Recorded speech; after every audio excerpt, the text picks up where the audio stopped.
So he said, I want to do all my own stunts. And I said, we don't have the budget for that. And then he said, what? What do you mean we're already filming? I'm not even in wardrobe yet. Fine. We'll do it the old-fashioned way. By the power of YouTube, I have the power!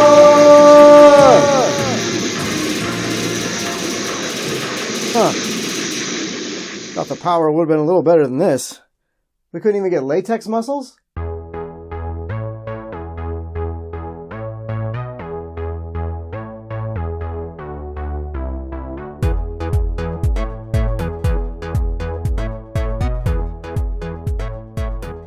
Hey everyone, welcome to Mike's Little Lookbacks. On this episode, we're going back to 1983 to explore a toy commercial in the form of a kid's cartoon about a prince who would turn into a demigod by holding his sword in the air and speaking some magic words.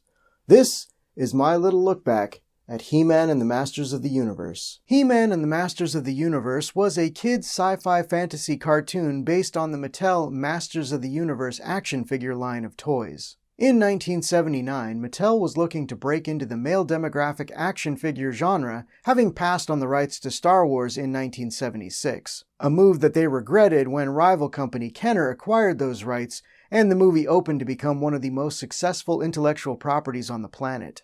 Mattel attempted some action figure lines on other properties such as Flash Gordon and Battlestar Galactica, but nothing came even close to the success of Star Wars. The design team decided to create their own thing instead of continuing to pay licensing fees. They polled some kids to see what they wanted in their play experiences, and in the end, He-Man emerged as the final product. The marketing team didn't think that He-Man would sell as the brand name against Star Wars, which is how the line got the name Masters of the Universe. I mean, it makes sense in that context.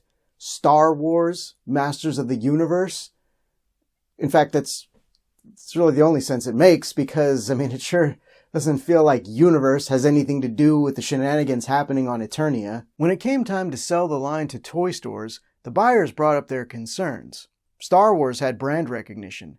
Masters of the Universe did not. In classic marketing fashion, the team said and did what they needed to move some merchandise. Initially, this was coming up with a comic book that was packaged with the figures, and when Toys R Us said that the demographic was too young to be reading, the marketing team claimed that they would have some TV specials. To make good on that, they met with Lou Scheimer at Filmation. If you watch this video series on the regular, you might recognize the name Filmation from my episode on Brave Star, and if you haven't watched that episode, maybe check it out after this one. Lou Scheimer proposed that for the same amount of money it would cost to make a couple of specials, they could make an entire animated series. Mattel agreed, and production on He-Man and the Masters of the Universe began in 1982, the same year that the action figure line launched. The series took place on the planet Eternia, where people live in a society that is a mixture of fantasy and science fiction. The show focused on our hero, Prince Adam, who could turn into He-Man, the most powerful man in the universe, when he would hold the Sword of Power in the air and proclaim, "By the power of Grayskull!"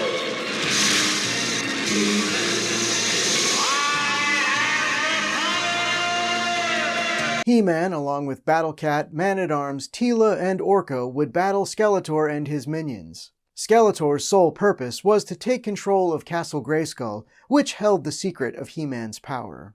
His hope was to claim the power for himself so he could take over the universe. The universe, really? Someone hasn't thought this plan through. I mean, you can barely manage the handful of idiots under your current employee, and you think you've got what it takes to run a universe? No.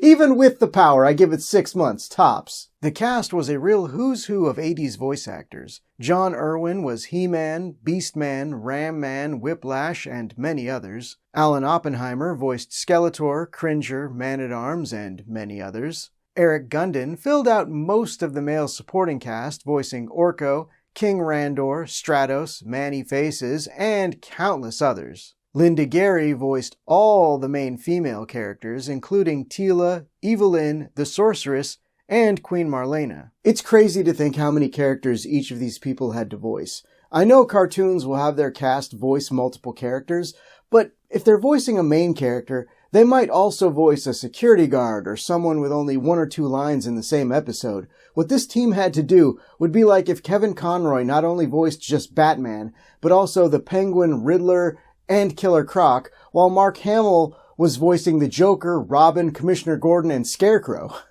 I mean, that's just wild to think about. What's so wild about it? Yes, it's a voice acting practice as old as time. This guy doesn't know what he's talking about. He-Man and the Masters of the Universe debuted in syndication in September of 1983 and quickly became one of the most watched cartoons on television. It was so successful that it led to a second season and spin-off series called She-Ra, Princess of Power, featuring Adam's twin sister Adora, which also ran for 2 seasons. It started a massive trend of cartoons made exclusively to sell toys, with shows like G.I. Joe, A Real American Hero, Transformers, Thundercats, My Little Pony, and Gem and the Holograms following suit. It made sense from a business standpoint because the cartoon made the already increasing Masters of the Universe sales skyrocket until 1987. Even though the FCC had ended its ban on toy-based children's shows, it was still controversial to have a string of back-to-back 30-minute toy commercials on TV, so, to ease the backlash, He-Man and the Masters of the Universe would end every episode with a life lesson for kids that would pertain to what happened in the episode. I'll tell you what, I don't remember a single life lesson from any cartoon back then, but I do remember those segments from every show I watched. Did the lessons make me a better kid? I don't know. And knowing is half the battle. Wait, no, but I didn't know. So, I think that means I lost the battle? And that's not even the right cartoon! The series ran for 2 seasons of 65 episodes each, ending in November of 1985, but remained on the air in the form of reruns for years. In an attempt to keep the toy line relevant, a live-action movie was released in 1987, starring Dolph Lundgren as He-Man. While I have a soft spot for it, the movie is not good and flopped. In 1990, they tried to revive the franchise with The New Adventures of He-Man, which only ran for 1 season. In 2002, Mattel tried to revive the franchise again, and with it came another series named after the original. He-Man and the Masters of the Universe aired on Cartoon Network from August 2002 to January 2004, producing a total of 39 episodes over 2 seasons. In 2021, Kevin Smith teamed up with Netflix to produce Masters of the Universe Revelation with a modern take on the franchise. This reboot ran for 13 episodes and notably featured the Joker himself, Mark Hamill, as Skeletor. We'll find out soon if the franchise still has some juice, as another live-action film called Masters of the Universe comes out in June of 2026. I haven't watched an episode of the original cartoon in a few years. I did watch the 2021 Netflix series, and I'm looking forward to the upcoming live-action movie, but it's time to find out if He-Man and the Masters of the Universe has the power as I rewatch Season 1, Episode 1, Diamond Ray of Disappearance. Every episode of He-Man and the Masters of the Universe opened with Prince Adam giving you the rundown on what the show is. I am Adam, Prince of Eternia and defender of the secrets of Castle Grayskull. We defend Castle Grayskull from the evil forces of Skeletor. We also can't talk about He-Man without talking about the theme song. Now sure, it basically just repeats the word He-Man over and over, but the music slaps. And if you know anything about Shuki Levy and Chaim Saban, then that'll come as no surprise. These two composed some of the most rockin' kids show theme songs of the 80s and 90s. Inspector Gadget, Mask, She-Ra, Princess of Power, which admittedly just repeats her name the same way the He-Man theme song does, Jason the Wheeled Warriors, and Heathcliff.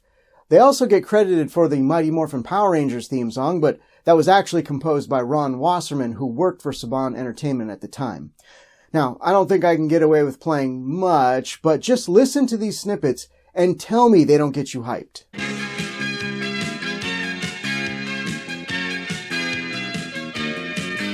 Heathcliff, Heathcliff, no one should terrify their neighborhood. Oh, gadget now. She-Ra, She-Ra. Let's keep them turning, don't stop them rolling. The fire song. Masked crusaders working overtime, fighting crime.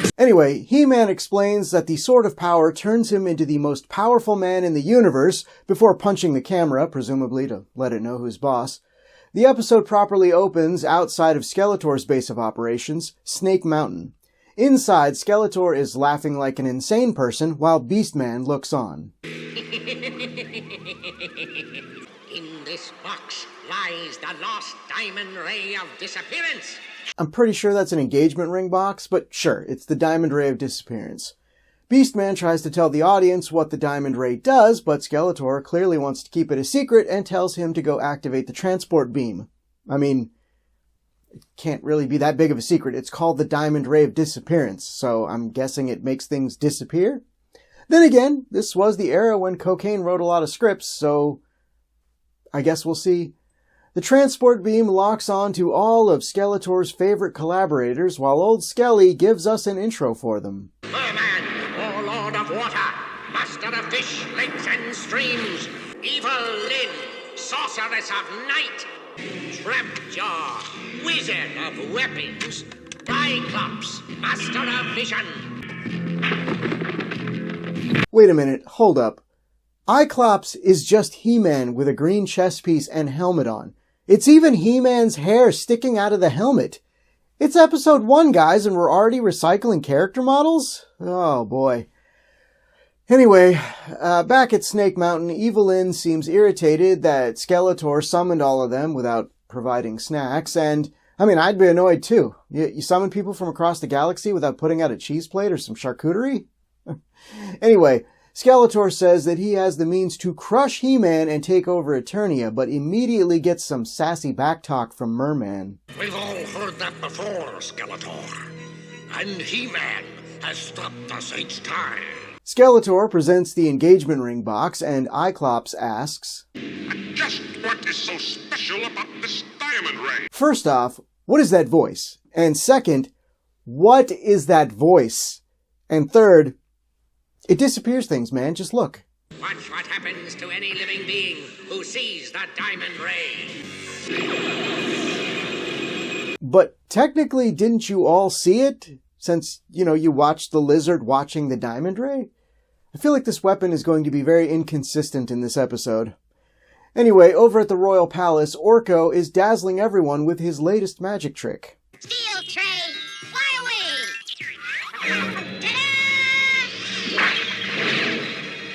Orko! Oh, I didn't realize that Orko was the original Steve Urkel. Apparently Filmation needs to sue somebody. Did I do that? I never thought about it until now. But what the is Orko?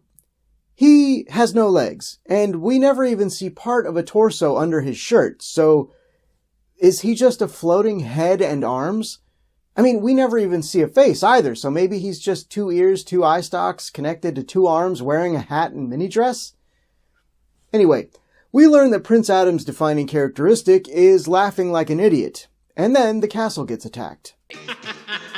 I said the castle is getting attacked. Tila, help me out here. It's one of Skeletor's warriors. My guards will take care of him. Adam retreats to go turn into He-Man, but since his parents don't know his secret, King Randor says, If only you were more of a prince. What does that mean? Isn't the job of a royal to hide in the castle while their servants do the actual work? If you believe he's running to hide, then he's being the perfect prince. By the power of Grayskull!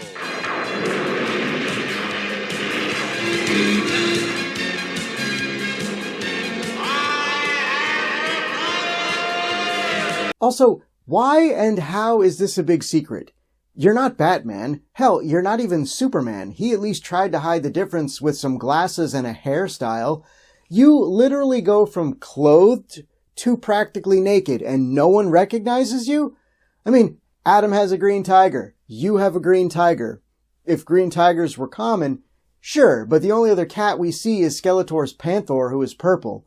I mean, you can't even argue that the secret is to protect the people you care about, because Skeletor's already constantly attacking the city of Eternos and the Royals.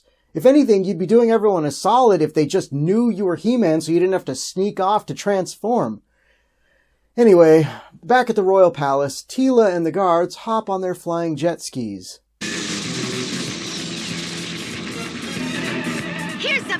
what you want, Trapjaw. Okay, let's talk about this design for a second. They're not even sitting. We couldn't extend the caboose of these vehicles out just 6 inches so that their asses had a place to rest. You take one hand off the handlebars, and you're falling through the sky. I mean, that's just poor design work, Eternia.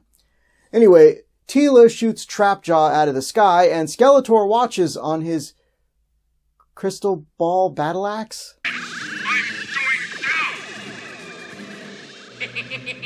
No matter.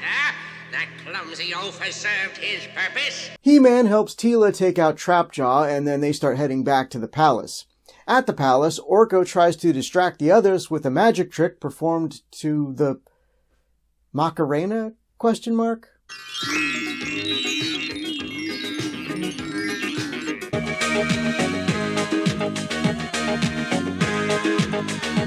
The sorceress shows up in bird form to warn Man-at-Arms that Skeletor is in the palace, but does so too late. Skeletor proposes to the sorceress, Man-at-Arms, and King and Queen, making them all disappear. Orko escapes and tells He-Man what happened. He-Man tells Orko to have Teela rally the troops outside of Grayskull while he tries to contact the sorceress to figure out how to reverse the diamond's effect. Over at Grayskull, we see that they have one dramatic garage door opener. By the power of Grayskull, I command the drawbridge. Open! He-Man consults a magic mirror to contact the sorceress, who tells him he needs to crush the Diamond of Disappearance to free them. He-Man and the forces of Eternia meet Skeletor and his army on the field of battle. He-Man does what He-Man does best. Use the Sword of Power to kick some serious ass. Wait. Sorry, this is a kid's cartoon, so he keeps the Sword of Power sheathed while throwing guys around to kick some serious ass.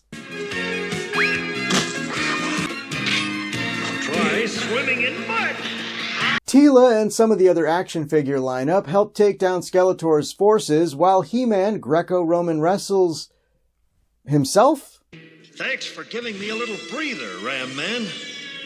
He-Man finally gets close enough for Skeletor to propose marriage, but He-Man just deflects that which seems like a big oversight on Skeletor's part. As a last-ditch effort, Skeletor summons a giant rock monster, which does appear to make He-Man worried. Well, let's see how he handles this Omega-level threat. Right, takes it down in one punch. I should have seen that coming. Anyway, then He-Man appears to drop a deuce before dropping into the chasm to retrieve the diamond. Once he has it, Skeletor says, And it will be the end of him. except, I thought it only has power if you look at it. He has it closed in his hands, so how would it be doing anything? Damn you, cocaine! Despite the rules already being laid out in the episode, He-Man starts to disappear for dramatic tension, but just when it seems that hope is lost,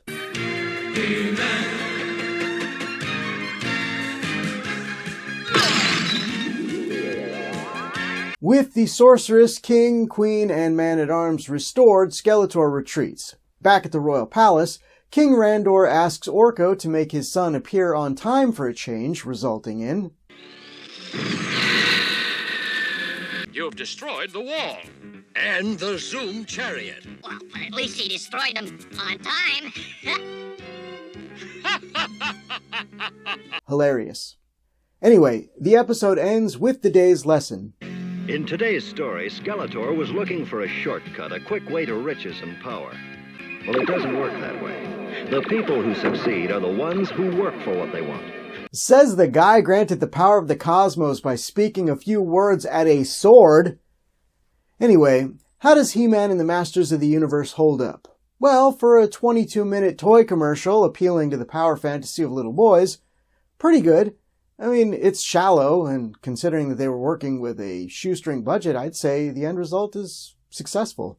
You know, by today's standards, it's pretty lackluster, but for the time, you could see how this helped sell a lot of toys. Ram Man, use your head. I just did. Not that way. We have a prisoner. Good. Who's the prisoner? You are, because we have the power. Oh, no.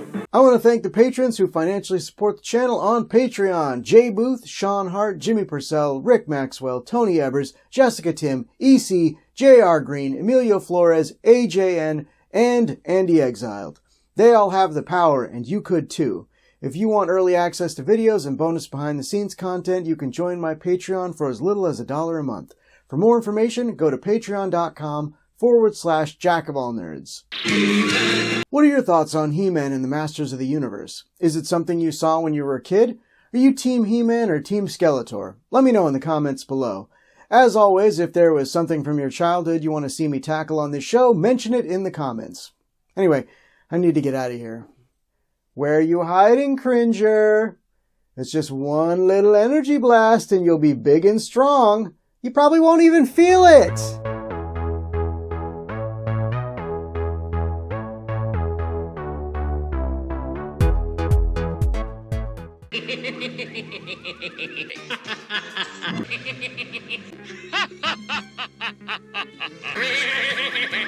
By the power of YouTube! Please give the video a like and a share. Don't forget to subscribe and click that bell icon to be notified when more of these videos go up. You have the power!